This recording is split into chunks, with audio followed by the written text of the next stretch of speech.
Fourth oral question, the Lord Bishop of Sheffield. My Lords, I beg leave to ask the question standing in my name on the order paper. We are absolutely committed to improving transport infrastructure across the north of England. The Chancellor announced in the autumn statement on the 30th of October a range of funding to support transport, including funding for the development of the West Yorkshire Mass Transit, renewal of the Supertram in Sheffield and the Transpennine route upgrade. This includes an uplift to National City Region Sustainable Transport Settlement funding in 2025-26 of £200 million for mayoral combined authorities. I thank the noble Lord the Minister for that answer. I applaud the progress that the City of Doncaster Council and the South Yorkshire Mayoral Combined Authority have made to reopen Doncaster-Sheffield Airport after its closure in 2022, and I was encouraged by the Chancellor's reference to Sheffield's excellent Supertram in her recent budget statement. But may I ask the noble Lord the Minister what steps the Government will be taking to promote the fuller, greener integration of regional aviation, tram, bus and rail networks?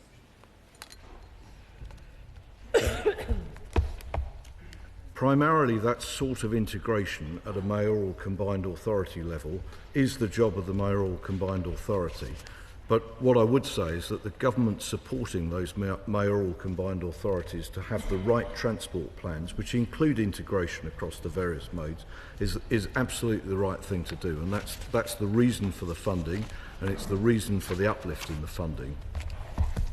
My Lord, could I support the Right Reverend Bishop of Sheffield in his question and ask that every support should be given by the Department of Transport to ensuring that the city region, which is the only metropolitan urban area in the country not to have an airport, should have the benefits both of productivity and of growth that flow from it. But perhaps he could also encourage the developers not to call it the Robin Hood Airport, which it was previously, on the grounds that when people got off, the arrows that they saw seemed to lead them to the Friar Tuck cafeteria and their Maid Marian facilities. I'm amazed to think that the name of a cafeteria in a regional airport might be something to do with the department.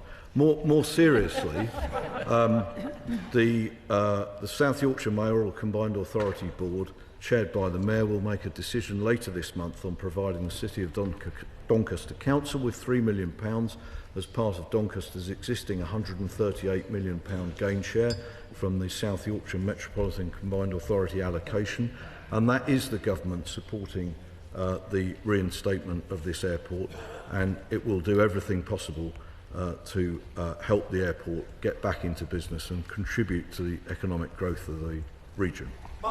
The Transpennine Express, owned by the government, Network Rail, owned by the government.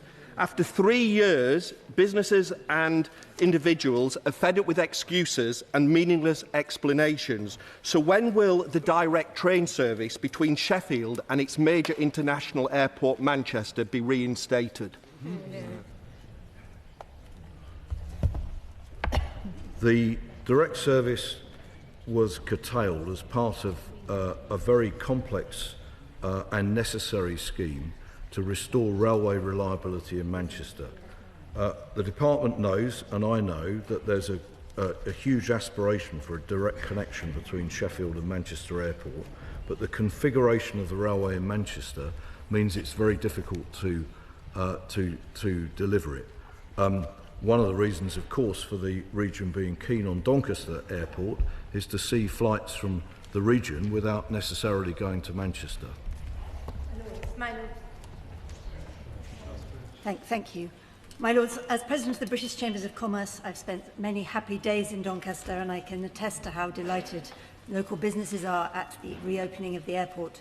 But can I ask the Government how it is thinking of addressing the very substantial digital infrastructure gaps across the north of England? Cumbria and Northumberland face some of the most terrifying black knot spots, and it's something we hear from businesses increasingly. If we are going to grow the economy, we need to grow the digital infrastructure as well. I've no doubt that digital infrastructure across the whole of England is very necessary. I don't have any information of that to hand, but I will, of course, write to the Noble Baroness with as much information as I can muster about it. My Lord, everyone acknowledges that regional airports throughout the country are struggling. How does the government think that putting up air passenger duty is going to help this?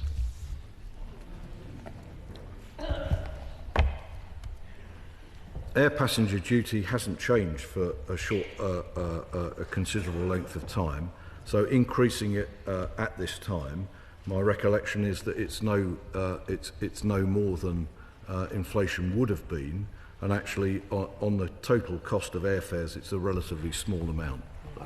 My Lord, following the excellent questions from the Right Reverend Prelate and my noble friend Lord Blunkett, will the Noble Minister join me in congratulating Mayor Ros Jones for the part that she has played in the reopening of the airport? And will he support her request from her to the Department and to the Civil Aviation Authority to allow the necessary airspace once an operator for Doncaster-Sheffield Airport is announced?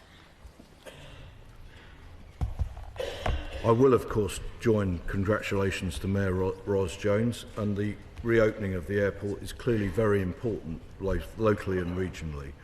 I am able to say that the Department will support, as much as it can, the reinstatement of the airspace and the air traffic control needed to make the airport operational. Doesn't the government recognise, my lords, why doesn't the government recognise that links between the city of Newcastle upon Tyne and Edinburgh require an upgraded and safe A1, and that effective rail transport to northern cities from Newcastle depends on investment in the capacity of the East Coast Main Line? The government was faced, when it was elected, with an unachievable list of infrastructure promises from the previous government, and various schemes have not been able to be taken forward simply because there isn't the money to achieve them, of which the A1 is one. The East Coast Main Line has had a considerable amount of investment. The struggle has been recently to achieve a railway timetable because of the fragmentation of the railway, to take advantage of the $4 billion that was spent on it. I am hoping that we've got there, but that is, of course, one of the reasons for rail reform, which is that we shouldn't be investing £4 billion in a railway only to find we can't construct a timetable to take advantage of the investment. And only suitable for the smallest aeroplanes.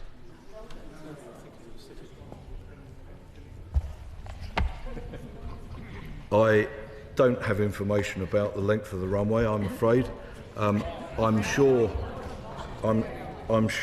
that the proposition to reopen the airport takes into account its existing configuration, and I'm sure that the public bodies concerned in it are confident that the airport, with whatever length of runway it has, can support the local economy with the appropriate air services.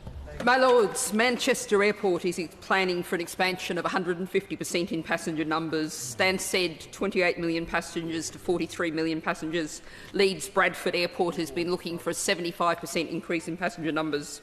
Yet in July, the Committee on Climate Change told the government that it must stop airport expansion, quote, without a UK-wide capacity management framework. Is this not just more public money going into what have to be white elephants, both in terms of demand and, crucially, our need to cut our climate emissions, particularly in terms of the promise Sir Keir Starmer just made at COP29? Yeah. In relation to regional airports, there's a pressing demand from business to actually improve economic growth in those cities and regions by better and more convenient connectivity. The extent to which that means more flights is a separate question, but the support given to an airport like Doncaster in order to make business better and create economic growth in that region is, of course, something which is entirely consistent with the government's objectives. I see that plans for third runway at Heathrow have come to the surface again. Does the Noble Lord the Minister accept that allowing this plan to develop and to catch the headlines again will inevitably undermine the viability and investment opportunities for airports in the north of England in general? My understanding of the recent suggestions about growth at Heathrow are that they are not currently focused on a third runway, but an expansion of the airport in order to cope with more passengers on the existing runways. There is, of course, a debate about the extent to which air flights from Heathrow compete with regional airports, but actually Heathrow is, of course, an international hub, and many of the flights that Heathrow might aspire to handle will never go to regional airports. There are criteria that will have to be fulfilled for an expansion of Heathrow, but I don't think we necessarily see that that will compete with the regional airports such as Doncaster that we've been discussing this afternoon. My Lords, that concludes oral questions for today.